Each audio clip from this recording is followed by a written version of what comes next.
Hello students, on this lesson 6, we are going to be talking about managing and administration of the DNS in Windows Server 2008, especially focusing when we have it implemented in Active Directory environment.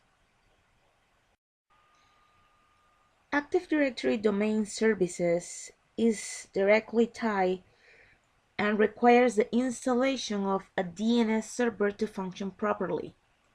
Active Directory clients use DNS to locate all of the resources available on the network.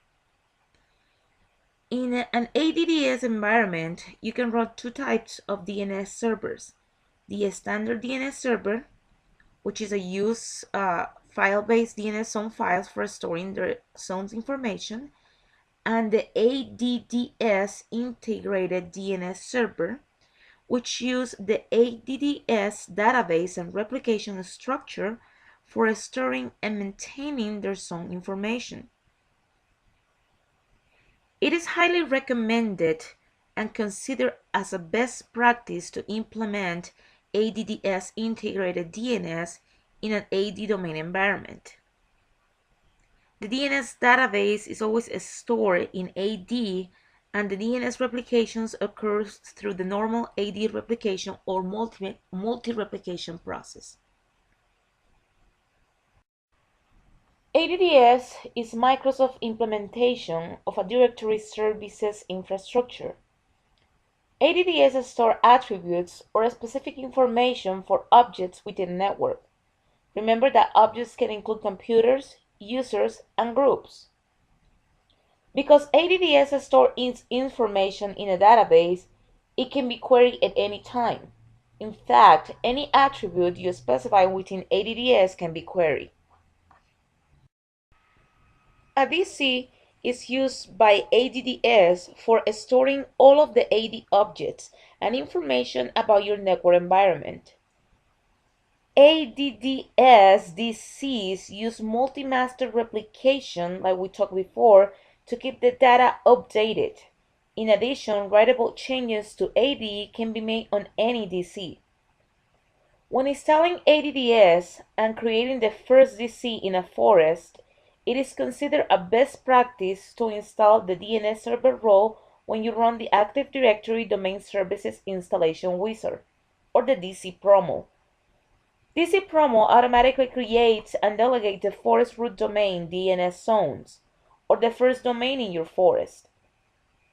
It also creates the MSDCS forest name zone, where the forest name is the name of the first domain created in the forest, sometimes referred to as the root domain. Also, these zones contains the AD forest wide locator or the service records that is needed by the clients to find ADDS resources.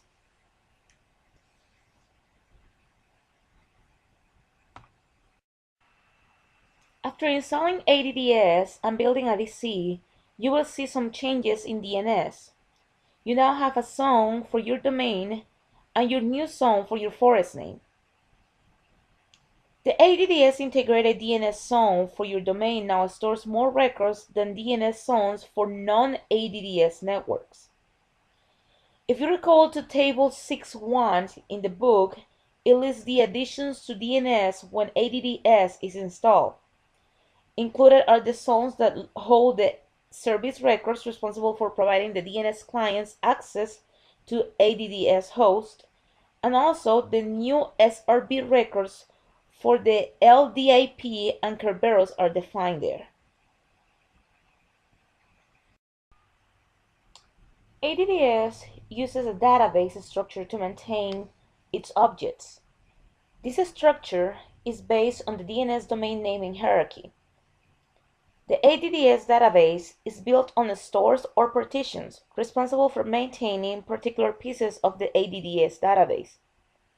A partition in this case is a storage area in AD that hold parts of the ADDS database. These partitions include the domain partition, a schema partition, configuration partition, and application partition. The configuration partition contains the configuration container, which stores configuration objects for the entire forest. Updates to this container are replicated to all domain controllers in the forest. Configuration objects store information about sites, services, and directory partitions. You can view the contents of the configuration container by using ADSI Edit. That is a tool that is offered by Windows 2008 R2 and Windows 2012. The schema partition contains the schema container, which stores class and attributes definitions for all of the existing and possible Active Directory objects in the schema, configuration, and forest root domain. Updates to this container are replicated to all of the domain controllers in the forest. You can view the content of the schema containers in Active Directory Schema Console. The domain partition contains a domain container which stores users' computers, groups, and other objects for a specific Windows 2008 domain. Updates to the domain container are replicated to only domain controllers within the domain and to the global catalog servers if the update is made to an attribute that is marked for replication to the global catalog. The domain container or domain partition is displayed in the Active Directory Users and Computers console.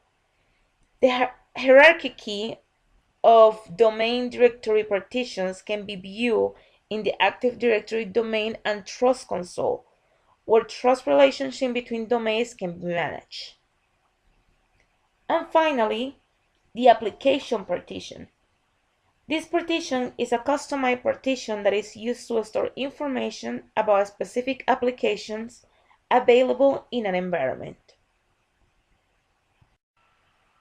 AD requires DNS for locating DCs.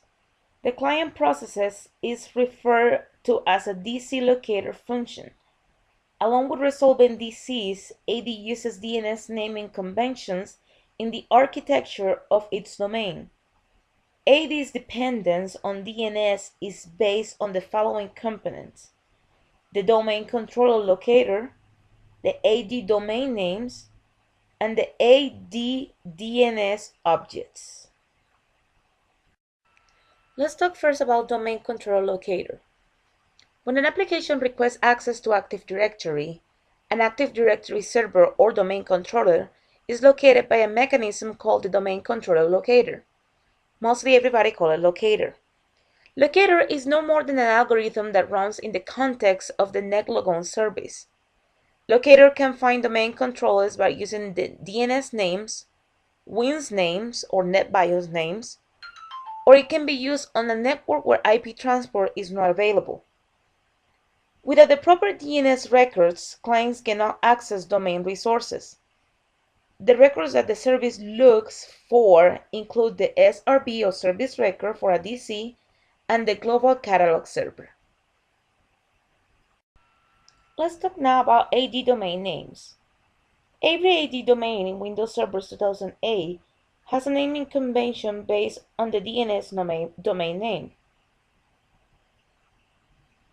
In AD, domains and computers are represented as objects, while they are represented as nodes in DNS. This can cause some confusions in regard to the roles because they have identical domain names. If you refer to the table 6.2 on page 213 of the book, you will find the difference between AD roles and DNS roles. Remember that a DNS server must support the service record type and the dynamic update protocol in order to be integrated with the AD services. Active Directory integrated with DNS has the following benefits: fault tolerance. A redundant copy of DNS zone information can be stored on multiple servers. Security. a DNS zones stored in Active Directory can take advantage of increased security by modifying its discretionary access control list. Remember that the DACL enables you to specify which users and groups may modify the DNS zones. You can also configure the secure dynamic updates for Active Directory integrated zones, which will only allow records to be updated by the client that first registered that record. You have the zones that are multi-master. This means that the zones can be updated in more than one location, for instance, from more than one server. All domain controllers where the zone is stored can be modified in the zone, and changes to the zones are then replicated to the other domain controllers that contained the zone file. We also have efficient replication. Zone transfer are replaced by more efficient Active Directory replication. This can be especially important over a network with slow links because Active Directory compresses replications data that passes between sites. And finally, we can keep the use of the secondary zones. Zones that are stored in Active Directory can also be transferred to standard secondary servers to create the secondary zones in the same way that a file-back secondary zones are transferred.